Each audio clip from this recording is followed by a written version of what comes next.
এদিক দিয়ে আজকে দুপুরবেলা একটু খিচুড়ি খাবো। একটু খিচুড়ি রান্না করছি।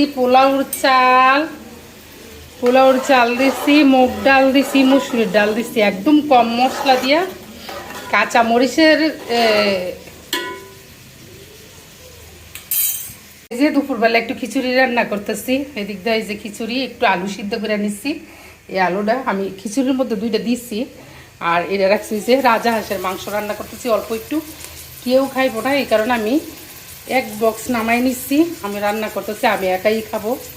ভালো করে কষাই নিতেছি, কষাইয়া একটু আলু দিব, এই যে আলুটা দিয়ে দিব, দিয়ে শুধু আমি একা সাবাবরে সাদলে সাবাবে আমি এটি খাই না, সাইবাও কয় আমি এটি খাই না, সাইবার আব্বু তো আরও আগে খায় না। এই জন্য আমি এই যে পোলাওর চাল দিয়ে একটু খিচুড়ি রান্না করছি, একদম কম মশলায়। ঠিক আছে, টমেটো কুচি দিচ্ছি, কাঁচা মরিচ দিচ্ছি, কাঁচা মরিচের জাল দিয়ে করছি। আর মুগ ডাল, মুসুরির ডাল। এই সে খিচুড়ি রান্না শেষ প্রায়। এটা খিচুড়িটা হয়তো শাবাব সাহেবে খাইলে খাইতে পারে, কিন্তু শাবাবের আব্বু তো অফিসে, এখন হচ্ছে দুপুরবেলা, শাবাবের আব্বুর অফিসে আছে।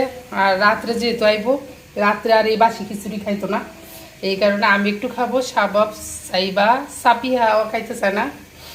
আর এই যে এই আলুটা সিদ্ধ করে সিল্লা রাখছি, এটা ভালো করে কষানো হইলে গরম পানি দিয়ে দিব, দিয়ে এই আলু খান দিয়ে একটু হালকা একটু ভিজা ভিজা করবো কইরে সেরে। শুধু আমি একা খাবো রাজা হাঁসের মাংস। ছোটোটায় খিচুড়ি খাইবো, কিন্তু হাঁসের মাংস খাইতো না। দেখেন ছোটোটা পর্যন্ত এটি লোকে জয়েন দিছে, কি আর কমু। দেখছেন হাঁসের মাংসটা রান্না করলাম, এই যে কি সুন্দর কালার হয়েছে। বাটা মশলা দিয়ে রান্না করছি, বাটা মরিচ, বাটা হলুদ, সব বাটা মশলা দিয়ে হাঁসের মাংসটা রান্না করছি। কিন্তু ছোটোটা কী করে দেখছেন নি, কি ফাঁকনা কয় কি আম্মু হাঁসের মাংস কিন্তু দিও না, আমি কিন্তু হাঁসের মাংস খাই না। দিতাম না, যা আমি খামু, এখন খালি খালি খিচুড়ি খাবি, ডিম ভেজে দিব। এই যে কইতেছে আম্মু আমি খিচুড়ি খাবো, এখন ছোটোটারে ডিম ভাজিয়া খিচুড়ি দিব। ওই বুইরাডির লগে ছোটোটাও যায় জয়েন দেয়, বুঝছেন। বুইরাডি কইতেছে হাঁসের মাংস খাইতো না, ছোটোটাও কইতেছে খাইতো না। ওই যে আদা ভাঙ্গা করে আলু দিচ্ছি, কি সুন্দর যে একটা গ্রান বাড়িছে। এখন যদি একটু মাংস দিয়ে খাইতো কত ভালো লাগলো, নইলে খাইতো না, না খাইলে নাই। এই যে আর বেশি শুকামু না, এখন চুলা বন্ধ করে দিব, বন্ধ করে আমি খাওয়া শুরু করে দিই। আরও যদি চোখের সামনে দেখায়ও খাই, তারপরও খাইতো না হাঁসের মাংস। যাক, না খাইলে নাই, আমারটা আমি খাইয়া নেই। কেমন হয়েছে দেখেন তো ভাইয়েরা কালারটা। খিচুড়ি রান্না করে নিয়ে আসলাম, এই যে দেখেন কিরকম হয়েছে। অল্প একটু নিচ্ছি, খাই আগে দেখি, যেহেতু ঠান্ডা লাগছে মজা লাগে না খাচ্ছি। আর এই যে সালাদ বানাইছি, টক দই দিয়ে মাখাইছি সালাদ, শসা, টমেটো, বরবটি আছে হালকা একটু বাঁশ দিয়ে করে দিয়ে দিচ্ছি সালাদের মধ্যে।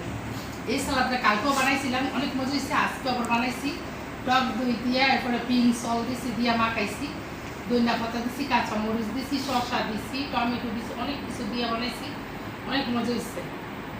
তাতে খা রাগ করছে, মাংসটা মজা তো, একটু খাইয়া দেখো। বড়রা দেখা দিই না করলে একটু খাইয়া দেখো। এক পিস মাংস দিছি, খাইতো না, আমার জোরে দিছি, রাগ করে নিছি সাবিহারে।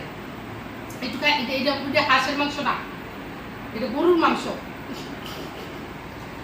রাত আসে একা একা খাওয়ান যায়, আমি একা খাবো, তুমি তো খাওয়া না।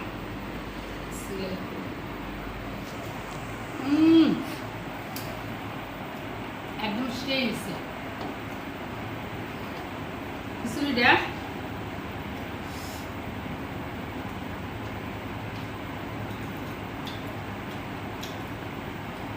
সুন্দর সিদ্ধ হয়েছে।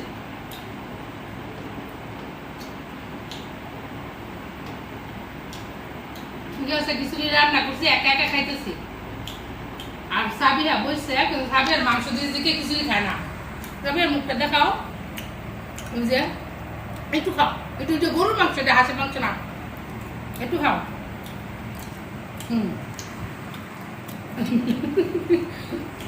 একটু খাই নাও, মজা না মাংসটা, একটু খাই দাও, অনেক মজা।